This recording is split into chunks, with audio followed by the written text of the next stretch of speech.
Welcome back, Chef Ida. We are going to be making pâte choux today.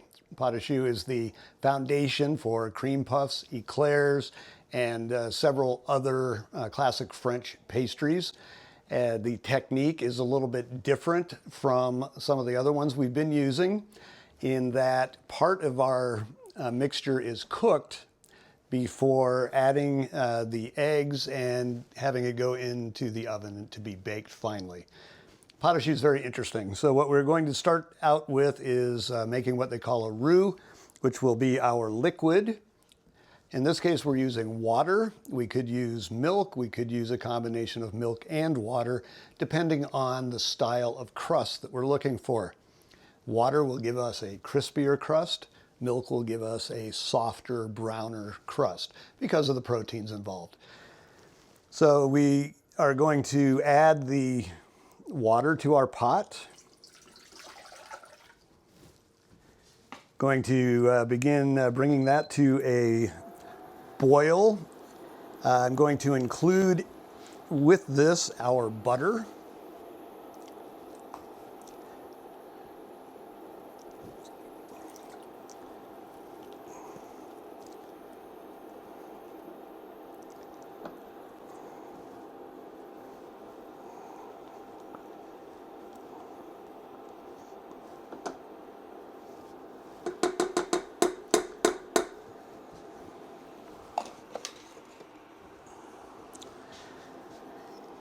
This is a little bit of salt and a little bit of sugar.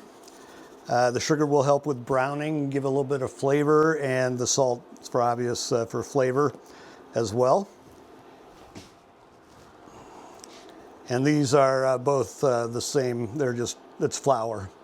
The eggs will be added later. So the fundamental process here is we're going to cook what is known as the roux, which is our flour, water, salt, and sugar mixture. I'm going to show you exactly how that is cooked, to what degree. We are trying to fully hydrate and gelatinize the starches in the flour. We are trying to evaporate as much of the water as we can so that that can be replaced by the egg, which we will add on the mixer once this is cooled down just a little bit. So there are a few key tips here. As our butter is melting, we want to keep an eye on that. Ideally, we want our butter to be fully melted just as our water comes to a full rolling boil. The reason for that is we do not want to evaporate a lot of the water while we're waiting for the butter to fully melt. So we're going to encourage it a little bit. I've got it on kind of a medium heat. I'm going to turn it up just a little bit more.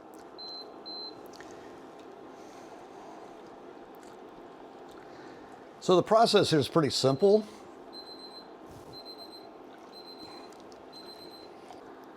All right, so you can see our butter is fully melted. Our water is just about to a boil. And once it does come to a full boil, I'm just going to dump all of my dry ingredients in there, and you're going to see how I cook it.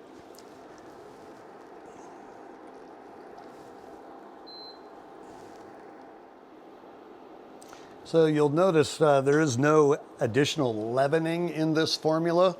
Pâte choux is strictly leavened by the expansion of water vapor or steam in the oven. So it's baked at a fairly high temperature. That water is trapped in the gelatinized starches of the flour, but will also be introduced in the moisture of the egg. All right, so you can see now that my water has come to a rolling boil. I'm going to incorporate all of my flour, sugar, and salt.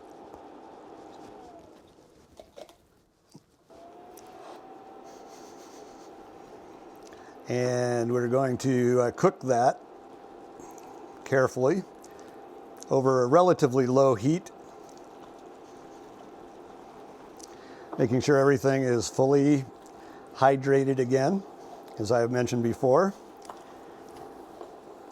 Don't want to see any dry lumps of flour. So now I'm going to turn this down. In fact, I can even turn this off right now.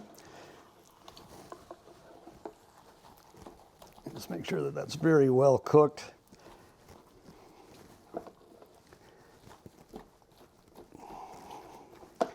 See little bits of dry flour. We want to make sure that all of that gets incorporated.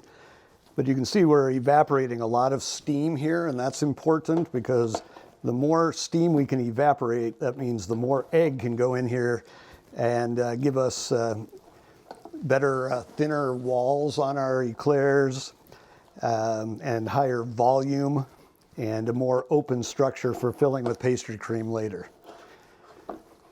So now everything is fully mixed. I don't see any dry lumps of flour whatsoever. So I'm going to turn my heat back on and kind of low medium. And what I'm looking for now is really just to get rid of some of that, evaporate some of that moisture.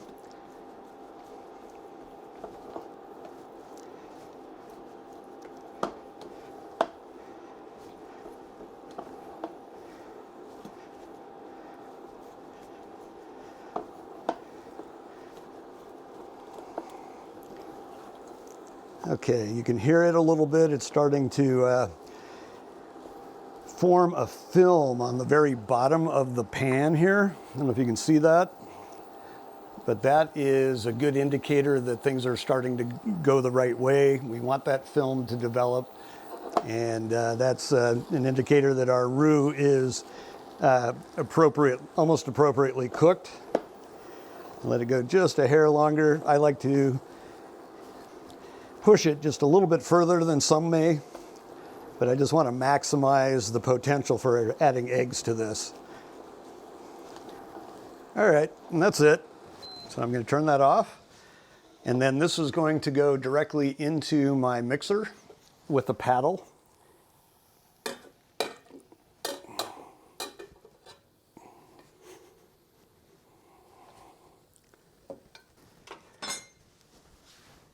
So now this is very hot. If we were to add our eggs to this right now, the eggs would actually kind of scramble. We don't want that, so we want to bring the temperature of this down just a little bit. Somewhere in the 160 degree range would probably be fine. You're not going to coagulate your eggs at that temperature. So you can see all the steam that's escaping here now as well. That's very good. So what I'm waiting for is if I can hold my hand on the bottom of this bowl reasonably, it's probably not going to cook the eggs. Still just a skosh hot. So we'll let it go maybe another 30 seconds or so. I find that if the roux is on the warmer side rather than the cooler side, that the eggs actually incorporate easier. So if you let this come all the way down to room temperature, it's a little more difficult for the eggs to incorporate. All right, so I can hold my hand there. Yeah, it's hot, but it's I don't think it's going to cook my eggs at all. So remember we talked about emulsion when we were looking at the creaming method. Here we're also forming somewhat of an emulsion. We know we have fat in here with the butter. But we do have a lot of stabilizer with the starch from the flour as well. But we still have to add this in portions. We can't just dump it all in there or it will not fully incorporate. So I'm going to add just a few, start the emulsion with just a few eggs at a time, maybe 3. So now this is going to get ugly, all right? This is going to fall apart. You're going to, it looks as if there is something wrong with it. Just give it an opportunity to come back together and smooth out, because it will. And I can go just a little bit faster, and that's fine. So you can see the condition. Actually, the condition that it's in right now, it doesn't look amazingly beautiful, but it's smooth and will continue to come together as I add eggs to it.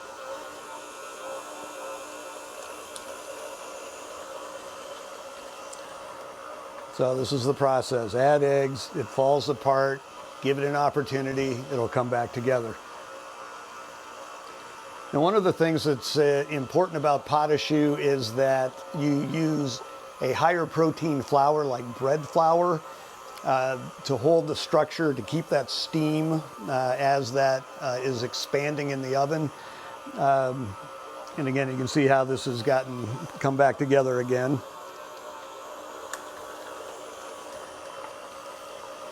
So using a relatively high protein flour is a good thing to do for pot au choux. You'll see that most pot au choux formulas call for bread flour. You might be able to get away with an all-purpose, but bread is preferred. All right, so now is when this is where judgment comes in. I've added the majority of my eggs. You can see I've got 3 left. You can also see that I've got what looks like a paste here. So as I drop this off of the paddle, it's starting to show some fluidity, but it's not quite there. It's not quite as shiny, not quite as smooth as I would like it to be yet. So I'm going to add another egg and see where that takes us. So all formulas for pot au choux are going to have a specified amount of egg. It's a good idea to hold off on a little bit of that egg and only add it all if it's required. Sometimes you may need to add more than what is specified in a formula because the consistency of the paste isn't quite right. So there's quite a bit of judgment here, and this is probably the most difficult part of learning how to make choux is understanding how much egg to add to it. So I'm going to stop this again. And as you can see, it's getting closer. It's looking smoother. It's almost starting to take on a shine, but it's not quite there yet. So I'll add yet another egg. Ooh, so that's looking pretty. I don't know if you can see this, but when I pull up the paddle, the paste falls away from the paddle very nicely.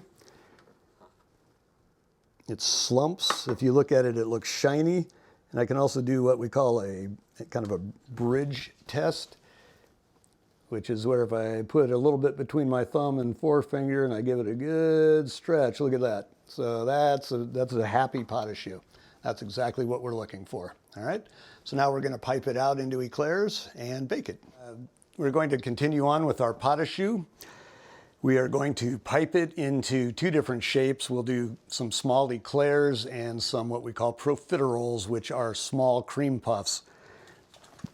Easiest way to do this is to take a disposable pastry bag and cut off the plastic tip. I'm going to insert a large star tip. Kind of whatever you have is fine, but ones with a larger open star like this is going to give you more definition in your eclairs. A finer crown one will just be a little smoother on the outside. You could do this even with no tip or with a smooth round tip. It really just depends on what you want your final product to look like. I like using a scoop to fill my bag. It's just, in my mind, the easiest thing. You can stay very clean. We fold the bag down around our hand, and then we can simply scoop our paste.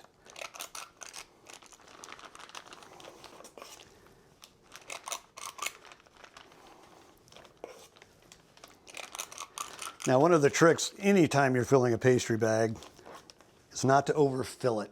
All right, if you can't seal the bag well up around your product here, it's going to be very difficult to pipe. So what I've done here is I have divided my paper up so that I have a template for making my eclairs. I'm making very small ones, little kind of ladyfinger size eclairs, very nice for buffet and dessert table size. And we're going to pipe. Want a little bit of girth and finish off the eclair like that. A little bit of girth. Stop squeezing.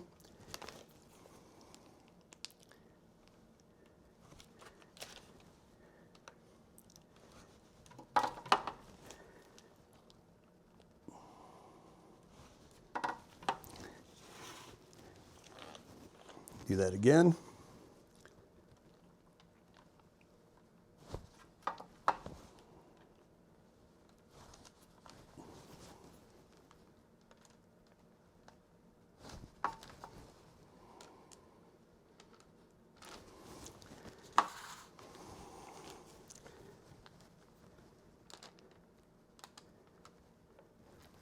All right, so those are going to be some very nice small eclairs. I'm going to refill my bag and just pipe some profiteroles or small cream puffs. Profiteroles are classic bistro dessert filled with typically vanilla ice cream, made in-house, of course, and then homemade caramel and chocolate sauces. Can't go wrong. They are also a constituent part of the dessert known as the croquembouche.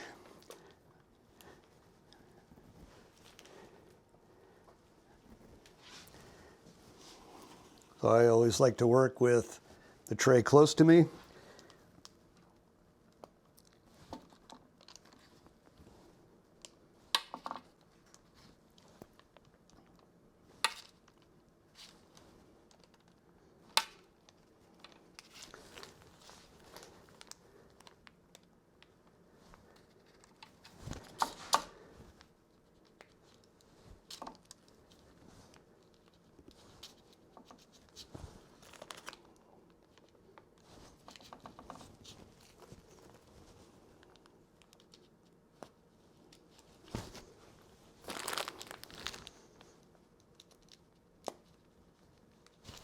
All right, that's it. Now those are ready to go in the oven. And these, unlike some of the other items that we do, it's not so critical to get them into the oven immediately, simply because we don't have any leavener, chemical leavener involved here. It's all by the steam, if you recall. So as soon as we can get a 425-degree oven, we'll put these in the oven. So here's our finished product with the Pâte Choux. We have 3 very nice eclair shells here on the left, and on the right, our profiteroles or small cream puffs. You can see that they are light in color. They have gotten good volume. When I cut across them, you can see that there is a lovely cavity that will fill very nicely with pastry cream, whipped cream, chocolate mousse, even savory items like a crab salad or something else that can be used for canapes as well. Truly one of the fundamentals in the bake shop.